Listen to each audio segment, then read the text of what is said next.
மாம்சத்தை ஜெயிப்பது எப்படி, இந்த மாம்ச சிந்தனையை ஜெயிப்பது எப்படி என்று தேவ மனிதர் D.L. மூடி சொல்லக்கூடிய ஒரு 4 காரியங்களை நம்ம பார்க்க போகிறோம். இந்த அருமையான பதிவு நம்ம உள்ளான மனுஷனை பலப்படுத்தக்கூடிய ஒரு பதிவாக இருக்கிறது. நம்மளுடைய மாம்ச சிந்தனை, அதாவது நம்ம நல்லதை செய்யணும்னு நினைப்போம். ரோமர் 7வது அதிகாரம் 19வது வசனம் சொல்லுகிறது, ஆதலால் நான் விரும்புகிற நன்மையை செய்யாமல் விரும்பாத தீமையை செய்கிறேன். அந்தபடி நான் விரும்பாததை நான் செய்தால் நான் அல்ல, எனக்குள்ளே வாசமாய் இருக்கிற பாவமே அந்தபடி செய்கிறது. அப்படி என்றால் நமக்குள்ளாடி ஒவ்வொரு மனுஷனுக்குள்ளாடியும் ஒரு பாவம் குடியிருக்கிறது. அவன் பாவமே செய்யாவிட்டாலும் அவனுக்குள்ள ஜென்ம பாவம், பிறக்கும் பொழுதே பாவத்தில் இருக்கிறான் என்று வேதம் சொல்லுகிறது அல்லவா. அந்த பாவம் அவனை தவறாக நடத்துகிறது. அதனால்தான் அவனுக்குள்ளாடி ஒரு நல்லதை செய்யணும் நினைக்கும் பொழுது ஒரு கெட்ட எண்ணம் அவனுக்குள்ளாக தானாக வருகிறது, அதை செய்ய விட மாட்டேங்குது. அப்போ இந்த கட்டுகளில் இருந்து, இந்த போராட்டத்தில் இருந்து ஒரு மனுஷன் எப்படி விடுதலை ஆகணும் என்று வேதம் தெளிவாக சொல்லுகிறது. வேதம் தெளிவாக சொன்னாலும் அதை எடுத்து மக்களுக்கு சொல்லக்கூடிய விதம் ஒரு ஊழியருடைய கையில் கர்த்தர் கொடுத்திருக்கிறார். பரிசுத்த ஆவியானவர் என்ன செய்கிறார்னா, தேசங்களில் ஊழியர்களை எழுப்பாட்டுகிறார், சுவிசேஷர்களை எழுப்பாட்டுகிறார். அப்படி தேவனால் எழுப்பப்பட்ட ஒரு தேவ மனிதர் தான் இந்த D.L. மூடி. இவரை குறித்து நம்ம தொடர்ந்து பார்த்து கொண்டிருக்கிறோம். ஸ்மித் விங்கிள்ஸ்வர்த், பில்லி கிரஹாம், இப்படிப்பட்ட தேவ மனிதர்கள் என்னெல்லாம் சொல்லியிருக்கிறாங்கன்னு சொல்லி நம்ம நிறைய காரியங்களை தொடர்ந்து பார்த்து கொண்டிருக்கிறோம். இப்போ நீங்கள் பார்த்து கொண்டிருக்கிறது காட்ஸ் பவர் டிவி. இதில் நம்ம அநேக காரியங்கள் இதை போல பார்த்து கொண்டிருக்கிறோம். உங்கள் உள்ளான மனுஷன், உங்கள் ஆவிக்குரிய வாழ்க்கை, உங்களுடைய ப்ரேயர் லைஃபுக்கு பிரோஜனமான எல்லா விஷயங்களும் நம்ம சேனலில் வருகிறது. எங்களோட இணைந்து கொள்ளுங்கள். நம்ம வீக்லி ஒரு வீடியோ போடுகிறோம். அந்த வீடியோவை நீங்கள் பெற்றுக்கொள்ள கீழே இருக்கிற வாட்ஸ்அப் சேனலில் இணைஞ்சுக்கோங்க. அப்போ உங்களுக்கு அந்த வீடியோ மிஸ் ஆகாமல் கிடைக்கும். மிக விரைவாக நம்ம என்ன செய்ய போகிறோம், இந்த மாம்ச சிந்தனையில் இருந்து, இந்த தீமையான எண்ணங்களில் இருந்து நம்ம எப்படி விடுதலையாக என்று இந்த 4 காரியங்களையும் விவரித்து சொல்ல விரும்புகிறேன். வாங்க விரைவாக நம்ம பார்க்கலாம். இந்த தேவ மனிதர் D.L. மூடி சொல்லுகிறார், நம்ம எல்லாருமே மாம்சத்தில் பிறக்கிறோம். அது நம்ம எல்லாருக்குமே தெரிகிறது. ஆனால் வேதத்தில் நிக்கோதேமு என்ற மனிதர் இயேசு கிட்ட போய் கேட்குறார், நான் மறுபடி பிறக்கிறதுக்கு என்ன செய்ய அப்படின்னு கேட்குறார். அம்மாவுடைய வயிற்றுக்குள்ளே திரும்பி போக முடியுமான்னு கேட்குறார். இதை இந்த உலகத்தில் ரீஜெனரேஷன், இன்கார்னேஷன், மறுபடி பிறக்கிறது, மறு ஜென்மம், இப்படிலாம் நினச்சி கொண்டு இருக்கிறாங்க. திரும்பி நம்ம வருவோம், சிங்கமாக இனி வரலாம், பாம்பாக வரலாம், இப்படி என்றெல்லாம் நினைக்கிறாங்க. ஆனால் வேதம் என்ன சொல்லுகிறதுனா, மறுபடி பிறப்புன்னு சொல்லுகிறது இந்த பூமியில் வாழும் பொழுதே ஒரே விசை கிடைக்கக்கூடிய அனுபவம். திரும்பி ஒரு மனுஷன் இன்னொரு அவதாரத்தில் வரமாட்டான் என்று வேதம் சொல்லுகிறது. அதனால் இந்த சத்திய வேதத்தின்படி பார்க்கும் பொழுது நம்மளுடைய மறுபடி பிறப்புன்னு சொல்லுகிறது, நம்மளுக்காக ஒரு தடவை கொடுக்கப்பட்ட இந்த வாழ்க்கையில் ஒரே தடவை பிறக்கிறது, ஒரே தடவை இயேசு ஏற்றுக்கொள்ளுகிறது, ஒரே தடவை மரிக்கிறது, ஒரே தடவை நியாய தீர்ப்பு என்று வேதத்தில் சொல்லப்பட்டிருக்கிறது. இந்த பிறக்கப்பட்ட நாட்களில் நமக்குள்ளாடி இருக்கிற இந்த மாம்ச எண்ணத்தை ஜெயிக்கிறதுக்கு நம்ம ஆவியில் மறுபடி பிறக்க வேண்டும். இது ஒரு தாயினுடைய கற்பத்தில் போயிட்டு நம்ம திரும்பியும் வெளியே வர வேண்டிய அவசியம் இல்லை. 50 வயசு மதிக்கத்தக்கதான அந்த நிக்கோதேமு என்ன கேட்குறாரு, நான் இவ்வளோ வயசு உள்ளவனாக இருக்கிறேன், இவ்வளோ வளர்ந்துட்டேன், இனி நான் அம்மாவுடைய வயிற்றுக்குள்ளே போக முடியாது, நான் எப்படி இனி மறுபடி பிறக்கன்னு ஆண்டவர்கிட்ட கேட்கும் பொழுது ஆண்டவர் அதை தெளிவாக விளக்குறாரு. ஒருவன் ஜலத்தினாலும் ஆவியினாலும் பிறவாவிட்டால் சொல்லுகிறார். அதே போல நம்மளை மறுபடி பிறக்க வைக்கிறதுக்கு உதவியாக இருக்கிறதே தேவனுடைய வார்த்தை, தேவனுடைய ஆவியானவர். அப்போ இந்த 2 காரியத்தை குறித்து அதில் தெளிவாக அவர் விளக்குகிறார். இப்படி ஒரு நபர் மறுபடி பிறந்த பிறகு அவனுக்குள் இருக்கிற அந்த மாம்ச சுபாவம் அவனை எதிர்க்க ஆரம்பிக்கிறது. இதை குறித்து தான் D.L. மூடி சொல்லுகிறார், எல்லாரும் மாம்சத்தில் பிறக்கிறோம். அதன் பிற்பாடு என்னைக்கு ஒரு நபர் ஆவியில் பிறக்கிறாரோ, என்னைக்கு தேவனை அறிந்து கொள்கிறாரோ, இந்த தேவனை அறிந்து கொள்கிற அறிவு எல்லா நபர்களுக்கும் உரியது. மனுஷனாக பிறந்த எல்லாருக்குமே சிலுவையில் அறையப்பட்ட இயேசு அறிந்து கொண்டு அவர் காட்டிய அந்த வழியில் வரும் பொழுது நம்ம ஆவியில் வாழ ஆரம்பிக்கிறோம். ஆவிக்குரிய காரியங்களில் நம்ம பிரயாசப்பட ஆரம்பிக்கிறோம். இந்த நாட்களில் நம்மளுடைய பழைய மனுஷனாகிய அந்த பாவ மனுஷன், அந்த மாம்ச மனுஷன் நம்ம கூடவே ட்ராவல் பண்ணுகிறான். அவன் அழிந்து நம்மளை விட்டு வெளியே போகலை. இந்த பூமியில் இந்த மாம்ச ஜடம்னு சொல்லக்கூடிய இந்த சரீரத்தில் இருக்கிற வரைக்கும், இந்த கூடாரத்தில் இருக்கிற வரைக்கும், இந்த மாம்சம் என்ற இந்த மண்ணான உடம்புக்குள்ளே நம்ம ஆவியும் நம்ம ஆத்மாவும் இருக்கிற வரைக்கும் இந்த மாம்ச எண்ணங்கள் அது ஃபைட் பண்ணும். அதற்கு ஆதாரமாக கலாத்தியர் 5வது அதிகாரம் 17வது வசனம் சொல்லுகிறது, மாம்சம் ஆவிக்கு விரோதமாகவும் ஆவி மாம்சத்துக்கு விரோதமாகவும் இச்சிக்கிறது. நீங்கள் செய்ய வேண்டும் என்று இருக்கிறவைகளை செய்யாதபடிக்கு இவைகள் ஒன்றுக்கு ஒன்று விரோதமாக இருக்கிறது. யோசித்து பாருங்க, மாம்சமும் உள்ள இருக்குது, ஆவியும் இப்போ இருக்குது. நீங்கள் மறுபடி பிறந்துட்டீங்க, ஒரு தேவ பிள்ளையாக இருக்கிறீங்க, ஜபிக்கிறவராக இருக்கிறீங்க, சபைக்கு போகிறீங்க, வேதத்தை வாசிக்கிறீங்க, எல்லாம் செய்தாலும் இந்த மாம்ச எண்ணத்திலிருந்து விடுதலையாக முடியல. அது உங்களோட ஃபைட் பண்ணி கொண்டு இருக்குது. முதல்ல நீங்கள் ஒன்று புரிஞ்சுக்கிடணும், உங்களுக்குள்ள 2 நபர் இருக்கிறாங்க. நீங்கள் சிலர்கிட்டலாம் போய் பேசுனீங்கன்னா ரொம்ப அன்பாக பேசுவாங்க, நான் உனக்கு உதவி செய்வேன்னு சொல்லியிருப்பாங்க.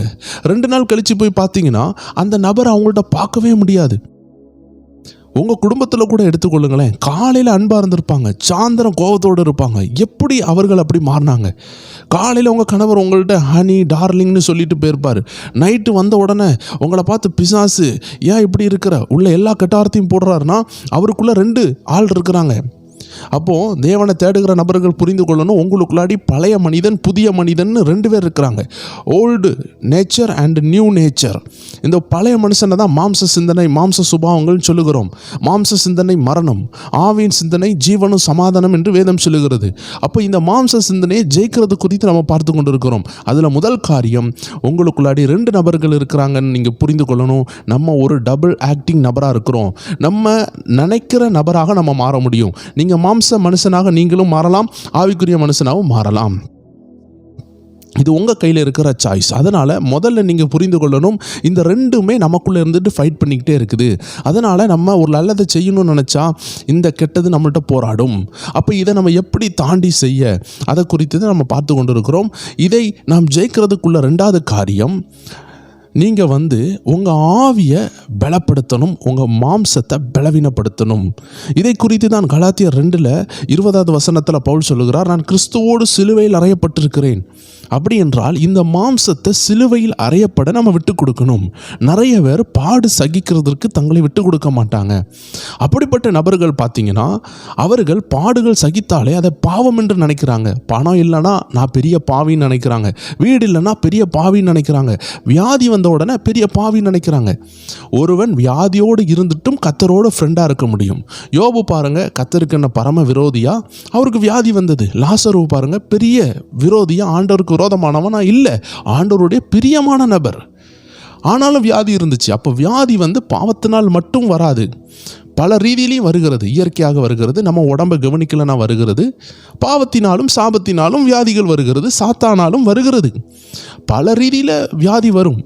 ஆனால் வியாதி உள்ளவர்கள் எல்லாருமே பிசாசினால் தான் பாதிக்கப்பட்டிருக்கிறார்கள், எல்லாரும் பாவத்தினால் தான் பாதிக்கப்பட்டிருக்கிறார்கள் சொல்லவே முடியாது. ஆண்டவராக இயேசு சொல்லாரு, நான் வஸ்திரம் இல்லாமல் இருந்தேன், நான் வியாதியாக இருந்தேன் அப்படின்லாம் சொல்லுகிறார். அவரை அப்படி வர்ணிக்கிறார். அப்போ அந்த மக்கள் கேட்குறாங்க, ஐயா நீங்கள் எப்போ வியாதியாக இருந்தீங்கன்னு கேட்குறாங்க. அப்போ அவர் சொல்கிறாரு, சிரமப்பட்ட இவர்களில் வியாதியாக இருந்தவர்களை நீங்கள் போய் சந்திக்கலாம், அவங்களுக்கு உதவி செய்யலைன்னு சொல்லுகிறார். அப்படியா? அப்படி என்றால் வியாதியாக இருக்கிறது ஒரு சாபம், ஒரு பாவம், அவர்கள் செஞ்ச தலைமுறை பாவம் அப்படி என்று நம்ம சொல்ல முடியாது. வேதத்தில் ஒருவன் குருடனாக இருக்கிறான், அவனை பார்த்து எல்லாரும் கேட்குறாங்க, இது அவங்க அம்மா அப்பா செஞ்ச பாவமான்னு கேட்குறாங்க, அல்ல அவன் செஞ்ச பாவமான்னு கேட்குறாங்க. ஆண்டு சொல்கிறார், இது அவன் செஞ்ச பாவம் கிடையாது, அவங்க அம்மா அப்பா செஞ்ச பாவம் கிடையாது, இது தேவநாம மகிமைக்காக இவன் காத்திருந்தான்.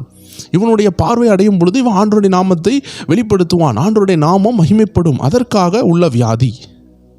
அதனால் பாடு சகிக்கிற எல்லாருமே ஆண்டவருக்கு விரோதமானவங்க நம்ம நினைக்க முடியாது. ஆண்டவர் சில நேரம் சிலரை உருவாக்குறதுக்கு அந்த சிலுவை பாடுகளில் நடத்துவார். இதுதான் சிலுவை சுமக்கிற அனுபவம். என்னை பற்றி வா, என்னை பின்பற்றி வா, எனக்கு சிலுவை சுமன்னு இயேசு சொல்லியிருக்கிறாரு. இதை குறித்து தான் டிஎல் மூடி தெளிவாக விளக்குறாரு. ஒருவன் தன்னை சிலுவையில் அறைய ஒப்பு கொடுக்கணும். அப்போ இன்னைக்குள்ள கிறிஸ்தவம், இன்னைக்குள்ள ஆவிக்குரியவர்களை பாருங்கள், உங்களுக்கு பணம் இல்லைன்னா உங்களை பாவின்னு சொல்லுவாங்க, வீடு இல்லைன்னா பாவின்னு சொல்லுவாங்க, கார் இல்லைன்னா பாவின்னு சொல்லுவாங்க, நீங்கள் ஒரு வேலை இல்லாமல் கஷ்டப்பட்டீங்கன்னா சாபம்னு சொல்லுவாங்க. அது சாபமும் பாவமும் இருக்க வாய்ப்பு இருக்கிறது. ஆனால் 100% அது சாபமாக இருக்கும் நம்ம சொல்லவே முடியாது. ஏன்னா நம்மளுடைய வாழ்க்கையில் நம்ம விசுவாசம் என்பது அது கர்த்தர் கொடுத்த ஈவு. வேதம் சொல்லுகிறது, சாதாரண தங்கமானது அக்னியினால் அது சுட்டெரிக்கப்படுகிறது. அந்த அக்னியில் போகும்பொழுது தான் அதனுடைய அழுக்கெல்லாம் மாறுகிறது, அதனுடைய களிம்பு மாறுகிறது, சுத்த சுத்த தங்கமாக வருகிறது. இதை காட்டிலும் விலையேற பெற்ற உங்கள் விசுவாசம் சோதிக்கப்படும் என்று வேதம் சொல்லியிருக்கிறது. அப்போ தேவன் நம்மளை சில டெஸ்ட், நம்மளை உயர்த்துகிறதற்காக சில போராட்டத்துக்குள்ளாடி, சில புயல்களுக்குள்ளாடி நம்மளை அனுப்புவார். இதை தான் சங்கீதக்காரன் சொல்லுகிறார், நான் மாரண இருளில் பள்ளத்தாக்கில் நடந்தாலும் பொல்லாப்புக்கு பயப்படேன், தேவரீர் என்னோடு கூட இருக்கிறீர். அதனால சாபத்தினால் வியாதி வருமா? வரும். பாவத்தினால் வருமா? வரும். சாத்தானால் வருமா? வரும். ஆனால் தேவன் அனுமதித்து ஒரு வியாதி வருமா? வரலாம். அதனால எல்லா வியாதியும் சாத்தான் கொண்டு வந்தது, எல்லா வியாதியும் அப்படின்னு நம்ம நினைக்காமல், சில வியாதிகள், சில பாடுகள், சில பணம் இல்லாமைகள், சில வீடு இல்லாமைகள், வாகனம் இல்லாத சில போராட்டங்கள் இது நமக்கு இருக்குதுன்னா நீங்கள் கவலைப்பட வேண்டாம். லாசருவை போல ஒரு வியாதி உள்ள ஒரு நபராக இருக்கிறீங்க, வீடு இல்லாத ஒரு நபராக இருக்கிறீங்க, ஆகாரம் இல்லாத ஒரு நபராக இருக்கிறீங்கன்னா உங்களை நீங்கள் தரைக்குறைவாக நினைக்க வேண்டாம். ஏன்னா நீங்கள் சிலுவை சுமக்கிறீங்க. நீங்கள் ஆண்டவராகிய இயேசுவின் சிலுவை சுமக்கிறதுக்கு ஒரு பாக்கியம் இருக்குது.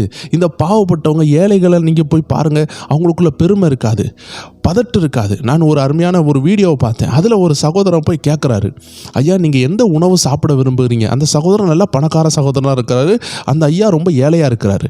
அப்போ அந்த ஏழைகிட்ட போய் கேட்கும் பொழுது அந்த சகோதரன் கேட்குறாரு, உங்களுக்கு பிடிச்ச ஒரு உணவை சொல்லுங்கய்யா, நான் வாங்கித்தரேன். அது ஒரு நல்ல விஷயந்தான் அல்லவா? ஏன்னா ஏழைகள் ரொம்ப பாவம், அவங்களுக்கு ரோட்டில் பிச்சை எடுத்துக்கொண்டு போகிறாங்க, படுக்க இடம் இல்லாமல் இருக்கிறாங்க, நல்லா மூடுறதுக்கு பெட்ஷீட் இல்லாமல் இருக்கிறாங்க. இந்த மாதிரி வேதனையான நிலைமையில் இருக்கும் பொழுது இந்த சகோதரன் போய் உதவி செய்கிறார். அப்படி உதவி செய்யும் பொழுது அவங்க கேட்குறாரு, ஐயா உங்களுக்கு என்ன பிடிக்கணும் வாழ்க்கையில், நீங்கள் சாப்பிடணும்னு நினச்ச ஒரு பொருளை நான் வாங்கித்தரேன், நீங்கள் கேளுங்கன்னு சொல்லுகிறார். அப்போ அந்த ஏழைகளுக்கு தான் விரும்பியும் சாப்பிட முடியாத சில சூழ்நிலைகள் இருக்கும். நான் கூட சில ஏழைகளுக்கு உதவி செய்யலான்னு சொல்லிட்டு கொஞ்சம் பெட்ஷீட்டு சாப்பாடெலாம் வாங்கிட்டு நான் போகும் பொழுது ஒரு இடத்துல, ஒரு பஸ் ஸ்டாண்டில் 2 பேர் படுத்திருக்கிறாங்க, சாப்பிடாமலே படுத்திருக்கிறாங்க. ஆனால் எதிர்த்தாக்கில் அந்த பஸ் ஸ்டாப்புன்னு சொல்லுகிற அந்த ஸ்டாப், பஸ் ஸ்டாண்டு கிடையாது, அது ஒரு பஸ் ஸ்டாப், அதுக்கு ஏத்தாக்கில் வீடு இருக்குது. அந்த வீட்டில் என்ன செய்கிறாங்கன்னா, வெளியே உட்காந்து ஒரு நபர் நல்லா சாப்பிட்டுட்டு இருக்கிறாங்க. அப்போ நாங்கள் போய் உதவி செய்ய போகும்பொழுது அந்த நபர் கேட்குறாங்க, படுத்திருந்த 2 பேர் கேட்குறாங்க, ஐயா ஏதாவது சாப்பாடு தாங்கயான்னு கேட்குறாங்க. ஏத்தாக்கிலே ஒருத்தன் சாப்பிட்டுக்கிட்டு இருக்கிறான். யோசித்து பாருங்களேன், எவ்வளோ வேதனையாக இருக்கும். நம்ம பசியில் இருக்கிறோம், நம்ம முன்னாடி ஒருத்தன் சாப்பிட்றான், வேணுமான்னு கேட்கவே இல்லை, எவ்வளோ வேதனையாக இருக்கும் பார்த்தீங்களா? அப்போது இந்த மாதிரி நபர்கள்ட்ட உங்களுக்கு பிடிச்சது என்னன்னு கேட்டால் அவங்க என்ன சொல்லுவாங்க? ஒரு ஏக்கம் இருக்கும், ஒரு தாகம் இருக்கும், நான் சாப்பிடணும்னு நினைப்பாங்க. இதே போல் அந்த சகோதரர் போய் கேட்குறான். அப்போ அந்த நபர் சொல்கிறாரு, ஐயா நீங்கள் எதுனாலும் வாங்கித்தாங்க. ஏன்னா அவங்களுக்கு ஒரு பெர்ஃபெக்ட், அதாவது அவங்களால ஒரு பெர்ஃபெக்டாக சொல்ல முடியல, கிடைச்சது போதும், நம்ம ஏதாவது கேட்டால் அவன் வாங்கி தராமல் போயிடக்கூடாது. அவங்களுக்குள்ள அவ்வளோ தாழ்மை, அவ்வளோ எளிமை எல்லாமே அவங்களுக்குள்ளே இருக்குது. ஏன்னா அவங்க படுற கஷ்டம் அவங்கள தாழ்மையான நல்ல மனசில் வச்சுருக்குது. நல்ல மனசு அவங்க கஷ்டப்படுறதுனால இருக்குது. அதுக்குன்னு சொல்லிட்டு அவங்க கஷ்டப்பட்டுட்டே இருக்கணும்னு கிடையாது, அவங்களும் நல்லா இருக்கணும். ஆனால் கஷ்டப்படுறதுனால நம்ம மனசு நல்லா ஆகுது. வேதம் கூட சொல்லுது, மன துக்கத்தினால் இருதயம் சீர்படும். அதனால் எல்லாரும் பாடுபடுறவங்க எல்லாம் பாவி, பாடுபடுறவங்கலாம் கெட்டவங்க நம்ம நினைக்கக்கூடாது. ஏன்னா கலாத்தியர் 2:20 படி இந்த டிஎல் மூடி ஐயா சொல்கிறது என்னென்னா, நம்மளை கிறிஸ்துவோடு சிலுவையில் அறைய ஒப்பு கொடுக்கணும். சிலுவை என்றால் என்ன? நம்மளை தூக்கி அப்படியே சிலுவையில் அறைவாங்களா? இதெல்லாம் கிறிஸ்தவர்கள் தவறாக புரிந்து கொண்டாங்க. சிலுவையில் அறையிறதுனா ஜெபத்தில் அப்படியே இருக்கிறது, 5 மணிக்கு ஒரு ஜெபிச்ச உடனே நம்ம சிலுவையில் அறையப்பட்டுருவோம்னு நினைக்கிறாங்க. நீங்கள் ஒரு நாள் ஃபாஸ்டிங் எடுத்தோன்னே சிலுவையில் அறையப்பட்டுருவோம்னு நினைக்காங்க. இதெல்லாம் சிலுவையில் அறையப்படக்கூடிய ஒரு பகுதி தான். ஆனால் முழுமையான ஒரு சிலுவையில் அறையப்படுற அனுபவம் எப்போ வருதுன்னா, நம்மளை பாடுகளுக்கு விட்டு கொடுக்கணும், நம்ம பாடுபட நம்மளை விட்டு கொடுக்கணும், நம்மளை உடைக்க விட்டு கொடுக்கணும். நம்மளை சுத்த பொண்ணுன்னு ஆண்டவர் சுத்திகரிப்பார். அதை நம்மளை அக்னியில் போட்டு தான் சுத்திகரிப்பார். நம்மளை ஆண்டவர் ஆபிரகாம் போல தனிமையில் நடத்துவார், போராட்டங்களை நடத்துவார். இந்த உலகத்தில் உங்களுக்கு உபத்திரம் உண்டுன்னு சொன்ன வசனம் நம்ம வாழ்க்கையில் நிறைவேறும். உங்கள் வீட்டாரை சத்ரு சொன்ன அந்த வார்த்தை நிறைவேறும். அந்த நேரத்தில் வருத்தப்பட்டு பாரம் சுமக்கிறவர்களை என்னிடத்தில் வாருங்கன்னு சொன்ன ஆண்டவரிடத்தில் நீங்கள் ஓடி ஓடி தஞ்சம் புகரும் பொழுது உங்கள் மைண்ட் ரினிவ் ஆகும். நீங்கள் கத்தரை தேடி தேடி வரணும், உபத்திரவத்தில் கத்தரை தேடி வரணும். ஆதாம் ஏவாள் செய்த தவறு என்ன தெரியுமா? ஒரு பாவம் செய்த உடனே கத்தரிடத்தில் வராமல் கத்தரை விட்டு போய்விட்டாங்க. ஹைடிங் ஃப்ரம் காட், ஹைடிங் இன் காடுன்னு ஒன்று இருக்குது, ஹைடிங் ஃப்ரம் காடுன்னு ஒன்று இருக்குது. கத்தரை விட்டு ஒளிந்து கொள்வது ஒன்று இருக்கிறது, கத்தருக்குள் ஒளிந்து கொள்வது ஒன்று இருக்கிறது. நம்ம ஒவ்வொரு முறையும் தவறு செய்யும் செய்யும் பொழுது கர்த்தருக்குள் ஒளிந்து கொள்ள தான் நம்ம வரணும். அப்போ நம்ம பாரத்தை கர்த்தர்கிட்ட கொடுக்க வரணும். நம்ம சிலுவை சுமக்கும் பொழுது நம்ம கர்த்தரண்டையெல்லாம் வரணும். ஏன்னா அவர் மட்டும்தான் நம்மளுடைய எல்லா போராட்டங்களையும் பாடுகளையும் உணர்ந்தவர். அவருக்கு நம்ம படுற வியாதி எல்லாம் தெரியும். நம்மளை போல உபத்திரவப்பட்டு நம்மளை போல பாடுபட்ட ஒரு நபர்னா அது இயேசு கிறிஸ்து தான். சிலுவை சுமந்தார். அந்த சிலுவை நமக்காக சுமந்தார். மனிதர்களுடைய கஷ்டம் என்னன்னு நன்கு தெரிந்தவர் இயேசு கிறிஸ்து. அதனால நம்ம சிலுவை சுமக்க ஆரம்பிக்கும் பொழுது இந்த மாம்ச எண்ணங்கள் என்ன செய்யும்? அப்படியே ஒடுங்க ஆரம்பிக்கும். ஆவி பலனடைய ஆரம்பிக்கும். இது ஜபத்தில் மட்டுமல்ல, பாடுகளும் சேர்ந்து உபவாசங்கள், ஜபங்கள், வேத தானங்கள் நம்மளை ஒதுக்கணும். அதாவது ஆகாத சம்பாசனை நல்லொழுக்கத்தை கெடுக்கும் அப்படின்னு வேதம் சொல்லுகிறது. அப்போ நீங்கள் தேவ பிள்ளைனா இந்த மாம்ச எண்ணங்களிலிருந்து உங்களை காத்துக்கொள்ள வேண்டும். இந்த மாம்ச எண்ணங்கள், இந்த மாம்ச ஆசையிலிருந்து உங்களை காத்துக்கொள்ள வேண்டும். ஒரு கம்பெனியில் வேலை செய்கிறீங்க, உங்களுக்கு தெரிந்த நண்பர்கள் இருக்கிறாங்க, அவங்க ஆண்டவர் அறியாதவர்களாக இருக்கிறாங்க. அவர்கள் பாவம், விபச்சாரம், இச்சையான விஷயங்கள், இல்லை உலக விஷயங்கள், குடிபோதை எல்லாம் அவங்களுக்கு இருக்குதுன்னா நீங்கள் அவங்க கூட அன்பாக இருந்துக்கலாம். ஆனால் ஐக்கியமாக இருக்கக்கூடாது. ஏன்னா வேதம் சொல்லுகிறது, துன்மார்க்கனுடைய ஆலோசனையின்படி நடவாமல், பாவிகளுடைய வழியில் நில்லாமல், பரியாசக்காரன் முக்கரில் இடத்தில் உட்காராமல். அன்புக்கும் ஐக்கியத்துக்குள்ள வித்தியாசத்தை புரிஞ்சு கொள்ளணும். ஆகாத சம்பாசனை நல்ல கெடுக்கும் என்று வேதம் சொல்லுகிறது. நான் கிறிஸ்தவன், அதனால எனக்கு எந்த பாவம் என்ன சேதப்படுத்தாது, நான் பாவத்தை ஜெயிக்கிறேன்னு சொல்லிட்டு உங்க குடிகார நண்பர் கூடயோ இல்லை விபச்சார நண்பர் கூடயோ இருந்துகிட்டே இருந்தால் என்ன ஆகும்? அவர்கள் செய்கிற பாவம் உங்களை பாதிக்க ஆரம்பிக்கும். அந்த ஆவிகள் உங்களை தாக்க ஆரம்பிக்கும். அந்த கேரக்டர் உங்களை தாக்க ஆரம்பிக்கும். ஒரு பூ கடைக்கு போனால் பூ மனம் அடிக்குது. ஒரு ஹோட்டலுக்கு போனால் நம்ம சட்டையில் கூட ஹோட்டல் மனம் அடிக்குது.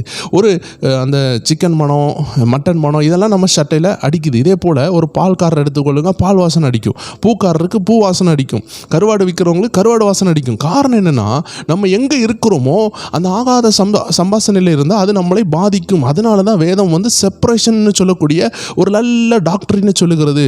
மாறுபாடான சந்ததியை விட்டு விலகி வாருங்கள் என்று அப்போஸ்தலர் நடபடிகள் 2ஆம் அதிகாரம் 38 40 நீங்க வாசிக்கும் பொழுது அதில் அழகாக சொல்லப்பட்டிருக்கிறது. எப்படி நம்மளை காத்துக்கொள்ள வேண்டும், பாவத்திலிருந்து நம்மளை பிரித்தெடுக்க வேண்டும். அதுதான் செப்பரேஷன். பிரிந்து வர்றது தான் செப்பரேஷன் அப்படின்னு வேதம் சொல்லுகிறது. செப்பரேஷனோடு விட்டுறக்கூடாது. நிறைய பேர் இன்றைக்கி என்ன செய்கிறாங்கன்னா, செப்பரேட் பண்ணுவாங்க. நிறைய பேர் இந்த செப்பரேட்டே தேவையில்லைன்னு சொல்கிறாங்க. நம்ம எந்த பாவிகள் கூட இருக்கலாம், ஒன்றும் ஆகாதுன்னு சொல்கிறாங்க.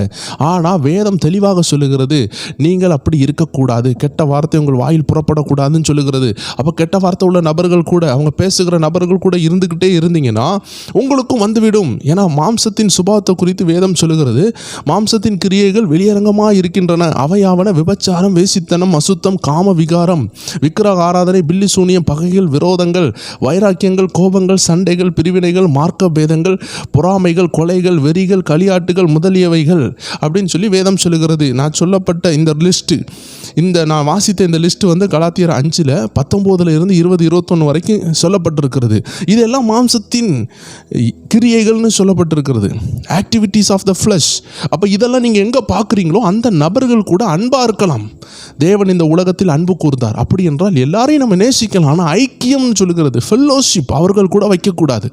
எந்த தேவையான விஷயங்கள் இருக்குதோ அதில் வச்சுக்கிடணும். தேவையில்லாதவர்கள், ஆண்டவருக்கு பிரியமில்லாதவர்கள்ட்ட நீங்கள் ஃபெல்லோஷிப் வைக்கக்கூடாது. அன்பாக இருக்கலாம். உலகத்தில் உள்ள எல்லாரையும் நேசிக்கலாம்.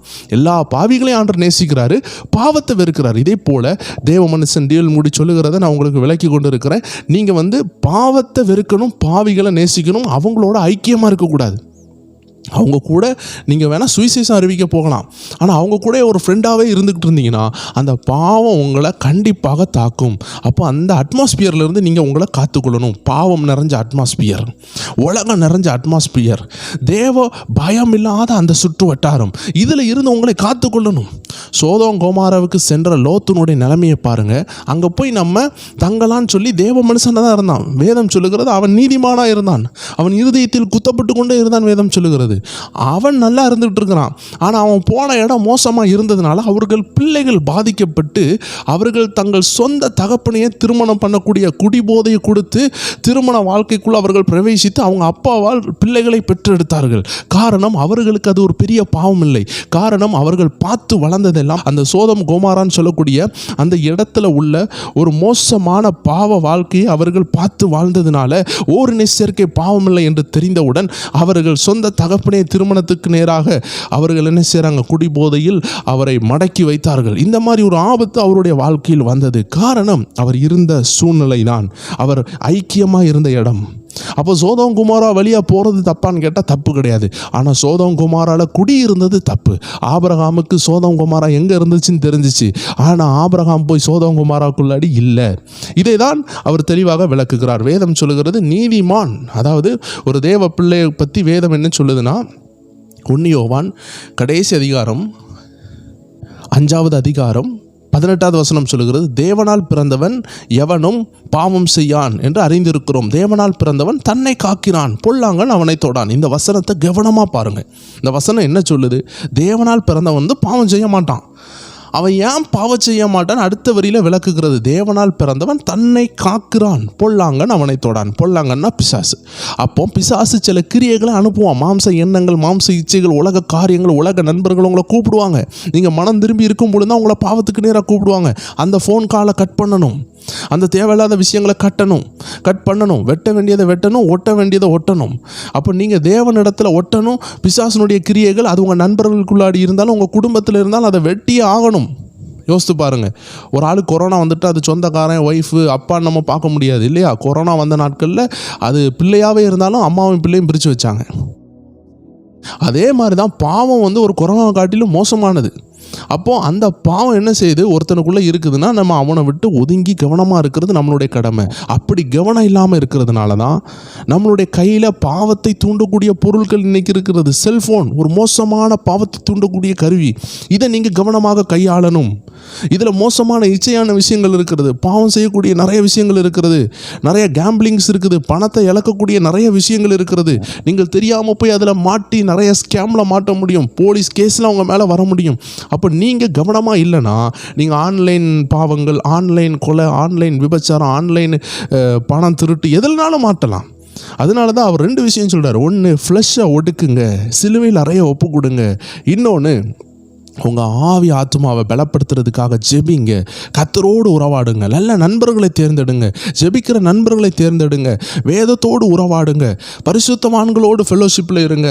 வேதம் சொல்லுகிறது அல்லவா, எங்களுடைய ஃபெல்லோஷிப் 1 யோவான் 1வது அதிகாரம் 3வது வசனத்தில் தெளிவாக சொல்லுகிறது, எங்களுடைய ஐக்கியம் தேவனோடு இருக்கிறது, குமாரனோடு இருக்கிறது, பரிசுத்த ஆவியோடு இருக்கிறது, நல்ல தேவ ஜனங்களோடு இருக்கிறது. அது அழகாக அந்த வசனமும் சொல்லுகிறது. அது மட்டும் இல்லை, நமக்கும் அது புரிகிறது. நம்ம ஐக்கியம் வந்து உலகத்தாரோடு வைத்திருந்து, உலகத்தோடு வைத்திருந்தோன்னா, பாவத்தோடு வைத்திருந்தோன்னா கண்டிப்பாக நம்ம மாம்சம் பலப்படும். நம்ம கடந்த வீடியோவில் பார்த்துருப்போம், ஸ்மித் விங்கிள்ஸ்வர்த் அவர் ஒவ்வொரு முறை சாப்பிடும் பொழுது கூட இந்த மாம்சம் பலனடைந்து விடக்கூடாது, ஏன்னா பெருந்தின்னி ஒரு பாவம்.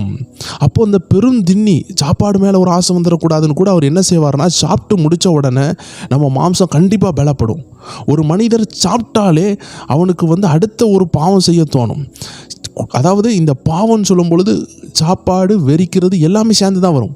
அவங்க சாப்பிட்டாங்க, வெறித்தாங்க, விளாண்டாங்க, தூங்குனாங்க, திரும்பியும் சாப்பிட்டாங்க, வெறித்தாங்க, பிறகு தூங்குனாங்க, எலும்புனாங்க. இப்படி தான் வேதத்தில் இருக்கிறது.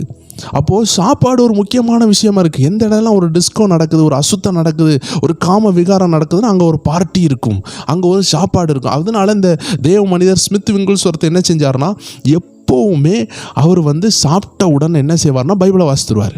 கையில் ஒரு புக் வச்சுருப்பார். A man with a book, a man with a little book அப்படின்னு சொல்லி இந்த ஸ்மித் விங்கிள்ஸ்வர்த் அழைக்கப்படுகிறார். காரணம், அவர் சாப்பிட்டு முடித்த உடனே அவர் ஆவியையும் அதுக்கு ஏத்தாக்கில் பலப்படுத்துகிறார்.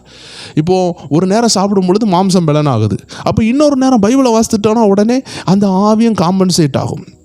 இல்லைனா மாம்சம் சொல்லும், போ போ போ நல்லா தூங்குன்னு சொல்லும். சாப்பிட்டுட்டு நல்லா தூக்கம் தான் வரும், தூங்குறது தப்பு கிடையாது. ஆனால் பல மணிக்கு ஒரு தூங்க வச்சிரும்.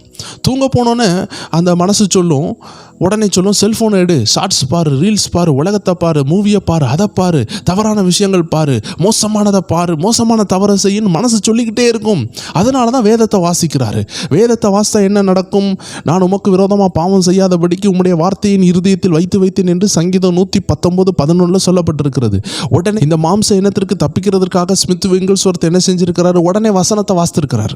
அப்போ வசனத்தை வாசித்த உடனே இப்போ அவருடைய மாம்சம் சொல்லுகிறது தப்பு செய், பாவம் செய்ன்னு சொன்னால் உள்ளே இருந்து வசனம் பேசுகிறது, உள்ளே இருந்து அந்த ஆவி பேசுகிறது, மாம்சத்துக்கு விரோதமாக வசனத்தை பேசுகிறது. அதனால தான் நம்ம அப்போதே வாசித்தோம் கலாத்தியர் 5:17 மாம்சம் ஆவிக்கு விரோதமாக, ஆவி மாம்சத்துக்கு விரோதமாக என்ன செய்கிறது? இச்சிக்கிறது. ஒன்றுக்கு ஒன்று ஃபைட் இருக்கிறது. நிறைய பேர் நினைக்கிறாங்க இந்த மாம்சம் நம்ம இயேசுவை ஏற்றுக்கொண்ட உடனே அழிஞ்சிட்டுன்னு நினைக்கிறாங்க, பழைய பாவமெல்லாம் அழிஞ்சிட்டுன்னு நினைக்கிறாங்க. இல்லை, நம்ம அந்த மாம்சத்தில் குடியிருக்கிற வரைக்கும் அந்த மாம்ச எண்ணங்கள் இருக்கும். அதை நல்லா புரிஞ்சு கொள்ள வேண்டும். அதனால் நீங்கள் என்ன செய்ய வேண்டும்? ஃபெல்லோஷிப். ஆக்ட்ஸ் சாப்டர் 2 அப்போஸ்தலர் நடவடிக்கைகள் 2:38 பார்த்தீங்கன்னா அதில் செப்பரேஷன் ஒரு சத்தியம் இருக்குது, ஃபெல்லோஷிப்னு ஒரு சத்தியம் இருக்குது. மாறுபாடு உள்ள இந்த சந்ததியை விட்டு வெளியே வாங்கன்னு சொல்லுகிறது செப்பரேஷன். வெளியே வாங்க, தவறிலிருந்து வெளியே வாங்க. ஆபிரகாமை பாருங்க, ஆண்டவர் அவங்க அப்பா விக்கிரக வழிபாட்டில் இருந்ததுனால, சிலை வியாபாரியாக இருந்ததுனால அந்த இடத்துல இருந்து ஆபிரகாமை செழிக்க வைக்க முடியாதுன்னு சொல்லி வெளியே கூப்பிட்டு வந்தார். அப்போ நம்ம பாவத்திலிருந்து வெளியே வரணும். சோதமில் இருந்து வெளியே கூப்பிட்டாரு ஆண்டவர். சோதம் அழிக்கிறதுக்கு முன்னாடி சோதமில் இருந்து லோத்துவை வெளியே கூப்பிட்டாரு. இதே போல் நம்மளை கர்த்தர் வெளியே கூப்பிடுவார். அப்போ நம்ம வெளியே வரணும், தேவையில்லாததை விட்டு வெளியே வரணும். அப்போதான் நம்ம மாம்சம் ஜெயிக்காது.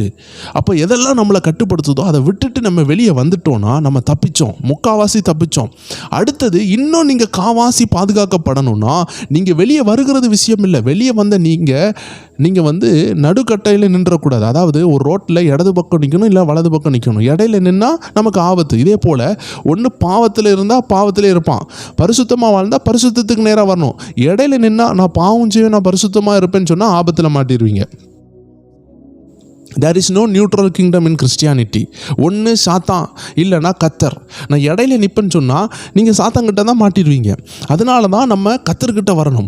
அதை குறித்து தான் ஃபெல்லோஷிப் என்று வேதம் சொல்லுகிறது. அதை தான் டிஎல் மூடி சொல்லுகிறாரு. பாவத்தில் இருந்து தப்பிச்ச நீங்கள் இப்போ கத்தரோடு ஒட்டி கொள்ளுங்க, ஃபெல்லோஷிப்பில் வந்துடுங்க. நல்ல ஒரு ஃபெல்லோஷிப்புக்குள்ளே வந்துட்டிங்கன்னா பாவம் ஜெயிக்காது. எல்லாமே ரீப்ளேஸ்மெண்ட் தான். ஒன்று வெளிச்சம் இருக்கும், இல்லைனா இருள் இருக்கும். வெளிச்சமும் இருளும் கலந்து இருக்காது. அப்படி ஏதாவது பல்ப் இருக்கா அந்த உலகத்தில்? வெளிச்சமும் இருளும் கலந்து வேணால் டிம் ஆக்கலாம். ஆனால் அந்த டிம்முன்னு சொல்லுகிறது கிறிஸ்டியானிட்டியில் வேதத்தில் கிடையாது. டிம் ஆகுறீங்கன்னாலே உங்களுக்குள்ளாடி மாம்சம் செயல்படுதுன்னு தான் அர்த்தம். There is no neutral. அங்கே சமநிலை ராஜ்யமே கிடையாது.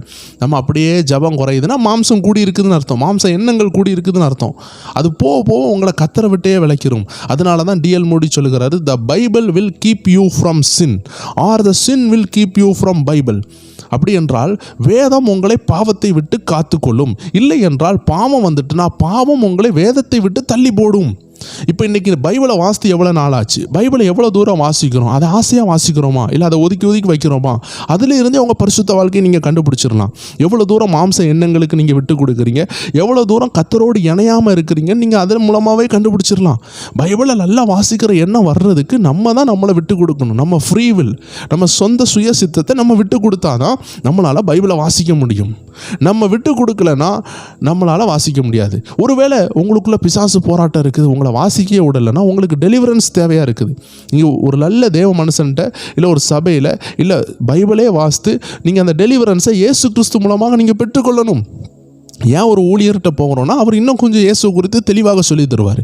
ஏன் ஒரு சுவிசேஷர்கிட்ட நம்ம இயேசு குறித்து தெரிந்து கொள்ளணும்னா அவர்கள் அதற்காக அழைக்கப்பட்டவங்க. ஒரு டாக்டருக்கு மட்டும்தான் எல்லா மருந்து குறித்தும் டிஸ்கிரிப்ஷனு குறித்தும் இல்லை ப்ரிஸ்கிரிப்ஷனு குறித்து எல்லாமே அவருக்கு தெரியும். நீங்கள் போயிட்டு ஒரு பால்காரன்ட்ட போய் மருத்துவ ரீதியான காரியங்களை கேட்டால் அவருக்கு அது தெரியாது. ஆனால் ஒரு மாடை குறித்து, புல்லை குறித்து, இது என்ன விதமான புல், இது கம்மம் புல், இது அருகம் புல், எல்லா புல்லை குறித்து ஒரு விவசாயிக்கு இல்லை ஒரு பால்காரருக்கு தெரியலாம். என்ன விதமான பால், இது மாட்டுப்பாலா, இது எருமை பாலா, எல்லாம் கண்டுபிடிச்சிருவார். அது எவ்வளோ திக்னஸாக இருக்குது, எவ்வளோ சாப்பாடு கொடுத்தா எவ்வளோ அது பால் கறக்கும், எல்லாமே ஒரு விவசாயிக்கோ இல்லை ஒரு பால்காரருக்கோ தெரியும். ஆனால் ஒரு மீன்காரன்ட்ட போய் அதை எதிர்பார்க்க முடியாது. அதனால தான் இந்த கிறிஸ்டியானிட்டியில் இந்த ஸ்பெஷலிஸ்ட் இருக்கிறாங்க. ஆவிக்குரிய வாழ்க்கையில் ஸ்பெஷலிஸ்ட் இருக்கிறாங்க, கத்தரால் அழைக்கப்பட்டவங்க இருக்கிறாங்க. எல்லாரும் கெட்டவங்கன்னு சொல்லிட்டு எல்லாரையும் அவாய்ட் பண்ணக்கூடாது. இண்டிபெண்டன்ட் ஸ்பிரிட் ரொம்ப ஆபத்தானது. அதனால தான் நமக்கு முன்னோடிகளாக இருக்கிற எக்ஸ்பர்ட், அதில் முன்னோடிகளாக இருக்கிறவங்கள்ட்ட போயிட்டு நம்ம கேட்கும் பொழுது நமக்கு ஒரு டெலிவரன்ஸுடைய சத்தியம் கிடைக்கும். இயேசுவை உள்ளே ஏற்றுக்கொள்ள உதவியாக இருக்கும், மறுபடி பிறக்கிறதுக்கு உதவியாக இருக்கும். மறுபடி பிறந்தாதான் வேதத்தை வாசிக்க முடியும், வேத சத்தியங்கள் நமக்குள்ளாடி போகும். அப்போது நமக்கு பைபிளே வாசிக்க முடியலன்னா ஒன்றும் பிசாசு போராட்டமாக இருக்கும். வேதத்தில் போட்டிருக்குது, மரியாள் பெலியாள்கிட்ட இருந்து 7 அசுத்தாவியை இயேசு கிறிஸ்து விரட்டினார். சில நேரம் அசுத்தாவி இருந்தாலும் நம்மளால் பைபிள் வாசிக்க முடியாது. கெதரேன தேசத்தில் இருந்த அந்த மனுஷனுக்குள்ளாடி இருந்த 6000 பிசாசை இயேசு விரட்டினார். அப்போ பிசாசு இருந்தால் பைபிள் வாசிக்க விடாது. அப்போ நம்மளால் பைபிள் வாசிக்க முடியலன்னா அதுக்கு 2 காரணம் இருக்கும். ஒன்று, நம்மளை பிசாசு தடை பண்ணும். இல்லைன்னா நம்ம ஃப்ரீவில், நம்மளுடைய சொந்த சித்தம், நம்ம சுய சித்தம், அது நம்மளை தடை பண்ணும். வேனுக்கும் நம்ம வாசிக்காமல் இருப்போம், பிடிக்காது நமக்கு. ஏன்னா நம்ம டோட்டலாகவே மாம்ச மனுஷனாக இருப்போம். அப்போ மாம்ச மனுஷனில் இருந்து விடுதலை ஆகிறதுக்கு தான் உங்களுக்கு ஆண்டு மறுபடி பிறக்க வைக்கிறார், பார்ன் அகைன் எக்ஸ்பீரியன்ஸை தராரு. அதுக்கு உடனே நீங்கள் என்ன செய்ய முடியாது, ஆவிக்குரிய மனுஷனாக மாற முடியாது. எப்படி ஒரு பிள்ளை பிறந்துச்சுன்னா பால் குடித்து அது சாப்பாடு சாப்பிட்றதுக்கு நாளாகி அது தவிழ்ந்து உருண்டை எடுத்து வளர்ந்து அது கழுத்து நிற்கிறதுக்கு நாளாகி அது கழுத்து நிற்கிறதுக்கே கொஞ்சம் டைம் எடுக்கும். அதுக்கப்புறம் உட்காரும், தவள ஆரம்பிக்கும், அடுத்தது மெதுவாக நிற்கும், அதுக்கப்புறம் நடக்கும், அதுக்கப்புறம் தான் ஓடினாலுமே அது என்ன செய்யலை, இன்னும் வாலிபனாக மாறல. அப்போது அது இன்னும் வளர்ந்து அந்த அடோலசன்ஸ் ஸ்டேஜ், இப்படி ஒவ்வொரு ஸ்டேஜாக அது மாறி மாறி மாறி கடைசியில் ஒரு யூத்தாக மாறி, டீனேஜாக மாறி, நல்ல யூத்தாக மாறி, ஒரு நல்ல கணவனாவோ இல்லை மனைவியாவோ, இப்படி ஒரு ஸ்டேஜ் பை ஸ்டேஜாக தான் மாறுறாங்க. ஒரே நாளில் நடக்கலை. இதே மாதிரி மறுபடி பிறந்த நீங்கள் ஒரு பேபியாக தான் இருப்பீங்க. அப்புறம் நீங்கள் வசனமாகிய பாலை சாப்பிட்டு அதை உண்டு அதில் வளர்ந்து அதுக்கப்புறம் நல்ல கடினமான ஆகாரமாகிய வசனத்தை சாப்பிட்டு இப்படி தான் உங்களை நீங்கள் பலப்படுத்த முடியும். அப்போ நீங்கள் பாவத்தை விட்டு பிரியணும், கர்த்தரோடு இணையணும், கர்த்தரை சார்ந்த ஆவிக்குரிய விஷயங்களை சார்ந்த வசனங்கள், ஜெபங்கள், கூட்டங்கள், ஆராதனைகள், தனி ஜெபம், வேத வசனம், இது எல்லா விஷயத்தோடும் உங்கள் ஃபெல்லோஷிப்பை பலப்படுத்தி ஆகணும். அப்போ தான் இந்த மாம்ச எண்ணங்கள்லேருந்து தப்பிக்க முடியும். இதுதான் 2வது காரியத்தில் அவர் சொல்லியிருக்கிறார். முதல் காரியம், நீங்கள் 2 மனுஷன் என்று புரிந்து கொள்ளணும். உங்களுக்குள்ளாடி மாம்சம் இருக்குது, ஆவி இருக்குது, பழைய மனுஷன், புதிய மனுஷன். 2வது விஷயம், நம்ம இப்போ எல்லாம் நம்ம பார்த்த விஷயங்கள், எப்படி பாவத்தை ஜெயிக்கணும் என்று நம்ம பார்த்தோம். 3வது காரியம், நீங்கள் தனிமையாக ஜெயிக்க முடியாது. யாராலையுமே வேதம் இல்லாமல், வசனம் இல்லாமல், பரிசுத்தாவின் உதவி இல்லாமல் பாவத்தை ஜெயிக்கவே முடியாது. ஏனென்றால் இந்த மோட்டிவேஷ்னல் ஸ்பீக்கிங்கோ, மோட்டிவேஷ்னல் ஸ்பீச்சோ, வில் பவரோ, ஹியூமன் ரெசல்யூஷனோ, மனுஷனுடைய வல்லமையினாலேயோ, மனுஷனுடைய கட்டுப்பாடுனாலேயோ நம்ம என்ன செய்ய முடியாது, பரிசுத்தமாக வாழ முடியாது. பரிசுத்தமாக வாழணும்னா அதற்கு கண்டிப்பாக இயேசு கிறிஸ்துனுடைய உதவி தேவை. அவர் தான் நம்ம பாவத்தை மன்னிக்க முடியும். என்னதான் ஒரு மனுஷன் தலைகீழ நின்று பாவம் செய்யாமல் இருந்தாலும் இயேசுவின் ரத்தத்தினால கழுவப்படலைன்னா அவனுடைய பழைய பாவங்களை மன்னிக்கவே முடியாது. அதனால் இயேசு கண்டிப்பாக தேவை. அடுத்தது, பழைய பாவங்கள் மன்னிக்கப்பட்டாலும் இனி வரப்போகிற நாட்களில் நம்ம பாவம் செய்யாமல் இருக்கணும்னா வேத வசனத்தினுடைய உதவி தேவை. வேத வசனம் தெளிவாக புரிந்து கொள்ளணும்னா பரிசுத்த ஆவியின் உதவி தேவை. அப்போ இந்த பரிசுத்த ஆவியின் உதவி வேணும், இயேசு கிறிஸ்துனுடைய ரட்சிப்பு வேணும்னா தேவனுடைய உதவி தேவை. அப்போ பிதா, குமாரன், பரிசுத்த ஆவி, இந்த 3 பேருடைய உதவி தேவை. இந்த 3 பேரையும் கம்யூனிகேட் பண்ணுறதுக்கு ஆண்டவர் அனுப்பக்கூடிய சில சுவிசேஷர்கள் உண்டு, ஊழியர்கள் உண்டு, பாஸ்டர்ஸ் உண்டு. அப்போ ஒரு மனுஷனுடைய உதவி தேவை, தேவ மனிதர்களுடைய உதவியும் நமக்கு தேவையாக இருக்குது. ஏன்னா நிறைய நேரம் நமக்கு வேத வசனம் புரியாது. அப்போ அதை விலைக்கு தர்றதுக்கு சில நபர்களை ஆண்டு அனுப்புவார். அப்போ நம்ம மனுஷனை மதிக்கணும், கர்த்தரையும் மதிக்கணும், கர்த்தரால் அனுப்பப்படுகிற மனிதர்களையும் மதிக்கணும். இந்த உலகத்தில் யாரும் பெர்ஃபெக்ட் கிடையாது தான். ஆனால் ஆண்டவர் பெர்ஃபெக்ட் இல்லாத மனுஷங்களை, அவைலபிள் பர்சன்ஸை அவர் யூஸ் பண்ணுவார். என்றைக்குமே ஆண்டவர் பெர்ஃபெக்ட் நபர்களை யூஸ் பண்ணுவார்னு நம்ம பார்க்கவே முடியாது. அவைலபிள் பர்சன், எல்லாருக்குள்ளாடியும் ஒரு இன்பெர்ஃபெக்ட்னஸ் இருக்கும். நம்ம இன்பெர்ஃபெக்டாக இருக்கிறதுனால தான் கர்த்தர் பெர்ஃபெக்டாக நமக்குள்ளே செயல்பட முடிகிறது. கிருபை செயல்படுகிற இடமே, நான் தகுதி இல்லைன்னு சொல்கிறாங்க பார்த்தீங்களா, தகுதி இல்லாத நபருக்கு தான் கிருபையே செயல்படும். ஏன்னா எந்த நபர் ஆண்டவரே நான் தகுதி இல்லப்பான்னு சொல்லி ஆண்டவர்கிட்ட கெஞ்சுக்கிறாங்களோ அவங்களுக்கு தான் கிருபையே செயல்படுகிறது. அதனால் நம்ம தகுதியான நபர்களை எதிர்பார்த்து கர்த்தர் அனுப்புகிற சுவிசேஷகர்களை நம்ம வெறுத்து விடக்கூடாது. வேதத்தில் கூட ஒரு மந்திரி இருந்தார். பிலிப்பு என்ன செய்கிறாரு, பரிசுத்த ஆவியினால் ஏவப்பட்டு அவர்கிட்ட போய் அந்த பைபிள் வாசித்து கொண்டு இருக்கிற அவருக்கு விலைக்கு கொடுக்குறாரு. இப்போ யோசித்து பாருங்கள், பைபிளை தான் வாசிக்கிறார். Bible itself can explain him. அந்த பைபிளே அவனுக்கு போதிச்சிருக்கலாம். ஆனால் அந்த பைபிளில் உள்ள விஷயங்களை அவனுக்கு புரியாமல் இருக்கிறதுனால ஒரு மனுஷனை அனுப்பி தான் கடவுள் என்ன செஞ்சார், பரிசுத்த ஆவி என்ன செஞ்சார், போதிச்சு கொடுத்தாரு. அதனால் என்ன தான் நம்ம பைபிளை வாசித்தாலும் நமக்கு புரியாத எல்லைகளில், இப்போ இன்றைக்கி ஒரு பதிவு கேட்டுக்கொண்டு இருக்கிறீங்க, இது மூலமாக உங்களுக்கு சில நல்ல விஷயங்கள் கிடச்சி கொண்டு இருக்குது. இதே போல் உங்களை அறியாத நபரை கூட கடவுள் அனுப்புவார், அனுப்பி அதை புரிய வைப்பார். இதை நீங்கள் ஏற்றுக்கொள்ளணும். ஏன்னா ஒரு மனுஷன் தானாக பிசாசை ஜெயிக்க முடியாது. பிசாசு, மாம்சம், உலகம், இது மனிதனுடைய கற்பனையை தாண்டினது என்று டிஎல் மூடி சொல்லுகிறார். இதை மனுஷனுடைய பவர்னால ஜெயிக்க முடியாது. ஒரு உலக வல்லமையை ஒரு மோட்டிவேஷனல் ஸ்பீச்சினால நம்ம ஜெயிக்க முடியாது. பிசாசை மோட்டிவேஷனல் ஸ்பீச்சினால ஜெயிக்க முடியாது. மாம்சத்தை மோட்டிவேஷனல் ஸ்பீச்சினாலேயோ ஹியூமன் ரெசல்யூஷனாலேயோ வில் பவர்னாலே ஜெயிக்க முடியாது. ஒரு சாதாரண வில் பவர் மனுஷ சக்தியினால், ஒரு மனுஷ தீர்மானத்தினால நம்ம பிசாசை ஜெயிக்க முடியும்னா இயேசு சிலுவையில் அறையப்பட வேண்டிய அவசியமே இல்லை, பாவத்தை மன்னிக்க வேண்டிய அவசியமே இல்லை. அவர் சிலுவையில் ரத்தத்தையே சிந்திருக்கிறார்னா இது ஹியூமன் பவரால் முடியாது. அதனால தான் மேன் பவரால் முடியாததை காட் பவரால் முடியும்னு சொல்லி அவர் வந்திருக்கிறாரு. அப்போ அவர் கொடுத்த எல்லா காரியங்களையும் நம்ம ஏற்றுக்கொள்ளணும். அவருடைய ரட்சிப்பை ஏற்றுக்கொள்ளணும், அவருடைய பரிசுத்த ஆவியை ஏற்றுக்கொள்ளணும், அவருடைய சத்தியங்களை ஏற்றுக்கொள்ளணும். சத்தியங்களை அறிவீர்கள், சத்தியம் உங்களை விடுதலையாக்கும்னு சொல்லியிருக்கிறது. கடைசியாக உங்களை சிலுவையில் அறையப்படுகிறதற்கு விட்டு கொடுக்கணும். சிலுவையில் அறையப்படுறதுனா நேரடியாக போய் ரோமன்ஸ் தான் சிலுவையில் அரைஞ்சாங்க இயேசு கிறிஸ்துவை. அந்த ரோமர்களுடைய கொடூரமான ஒரு தண்டனை தான் சிலுவையில் அறையப்படுறது. ஒவ்வொரு இடங்களையும் ஒவ்வொரு தண்டனை இருக்கிறது. இப்போ தூக்கில் போடுறது நம்ம நாட்டினுடைய ஒரு தண்டனை இருக்குது, சுட்டுக்கொள்வது வெளிநாட்டில் ஒரு தண்டனை இருக்கிறது, தலை வெட்டுறது சில இடத்துல உள்ள தண்டனை, சிலுவையில் அறையப்படுறது ரோமர்களுடைய தண்டனை. உலகத்தில் சிலுவைன்னு சொன்னாலே ஒரு கேவலமான சின்னம். ஆனால் இன்னைக்கு சிலுவை ஒரு புனித சின்னமாக மாறி இருக்கிறது. அதற்கு காரணமே இயேசு கிறிஸ்து தான். என்னைக்கு இயேசு சிலுவையில் அறைந்தாரோ அத்தனை பாவிகள் எல்லாருக்கும் சிலுவை ஒரு புனித சின்னமாக மாறினது. காரணம் இயேசு அதில் பாவியாக மரிக்கலை, பரிசுத்தவானாக மரித்தார், பாவிகளுக்காக மரித்தார். அதனால தான் அது புனித சின்னம். இப்போ நம்ம சிலுவையில் அறையப்படணும்னு சொன்ன உடனே ரோமர்கள் கையினால் உண்மையாட்ட போய் சிலுவையில் அறையப்படணுமான்னு கேட்டால் அப்படி அறையப்பட வேண்டாம். இரத்த சாட்சியாக மரிக்கணுமான்னு கேட்டால் மரிக்க வேண்டாம்.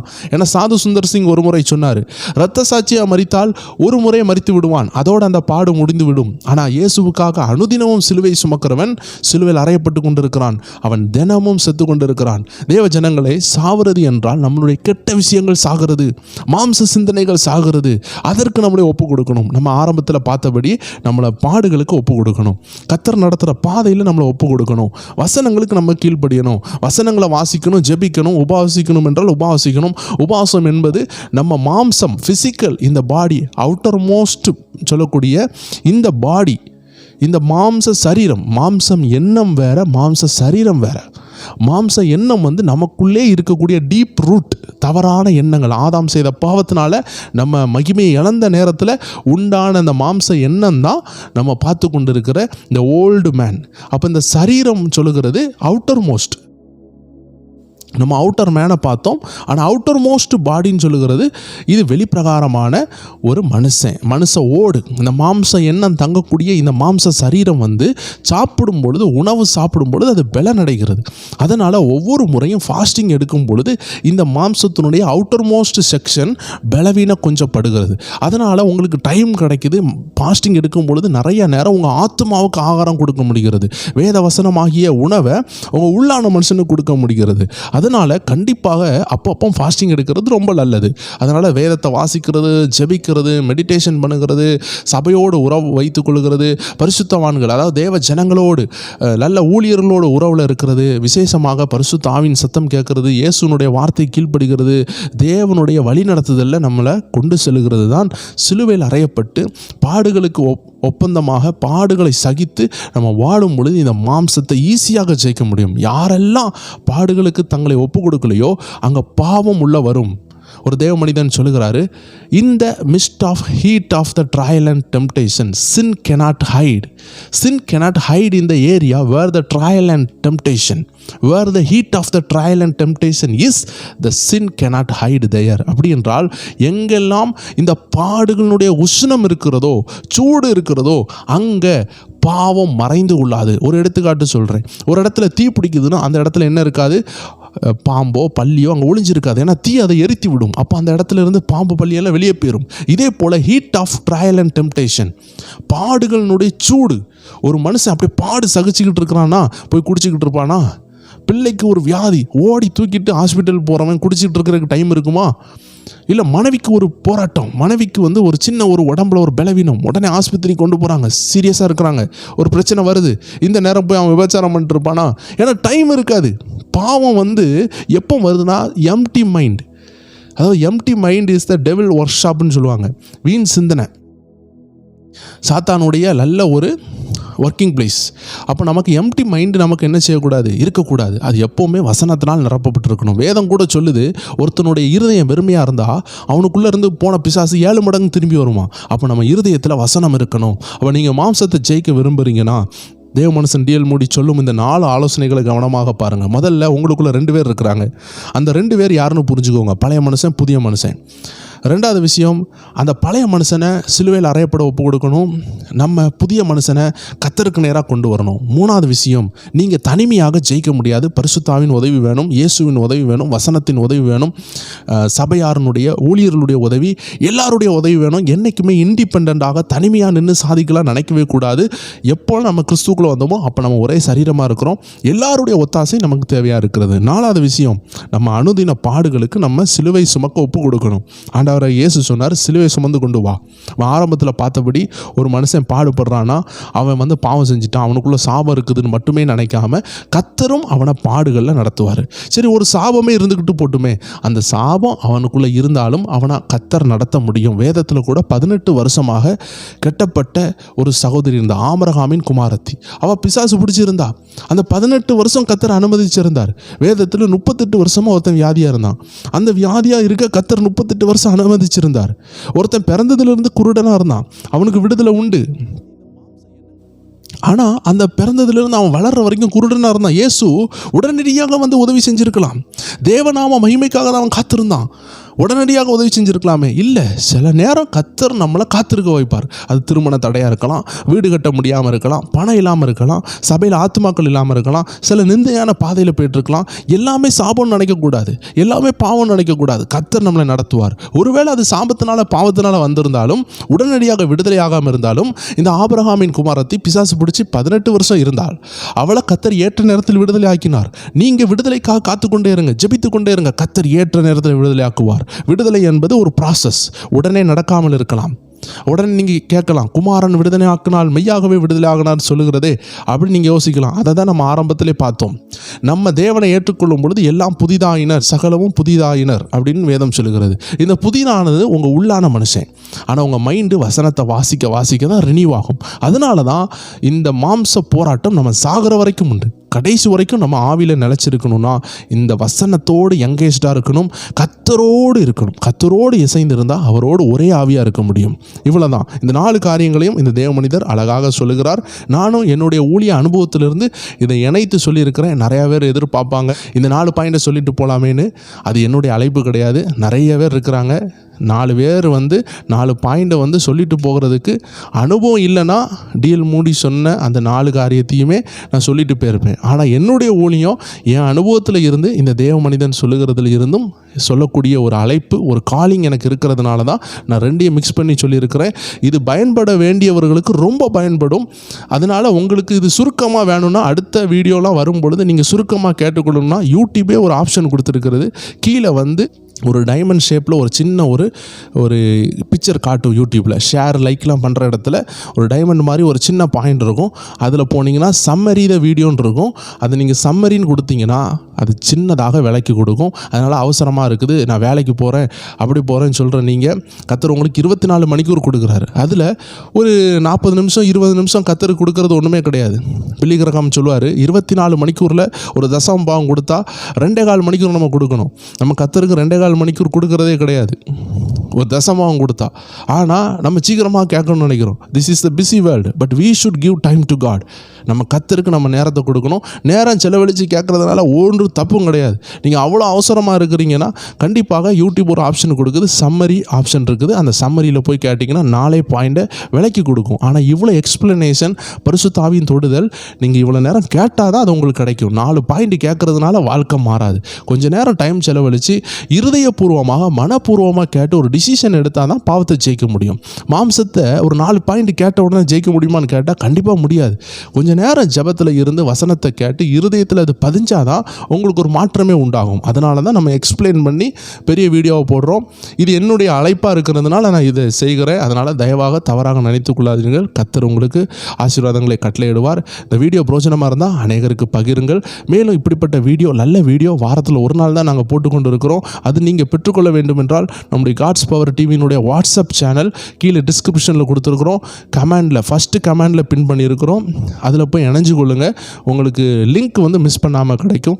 நம்ம ஒரு நல்ல கம்யூனிட்டியாக நல்ல ஆலோசனைகளை பெற்றுக்கொள்கிற ஒரு நல்ல ஒரு சேனலாக வாட்ஸ்அப்பில் இருக்கிறதுனால இணைந்து கொள்ளுங்கள். கர்த்தர் உங்களை ஆசீர்வதிப்பார். மீண்டும் வேறு நிகழ்ச்சியில் சந்திக்கலாம். God bless you.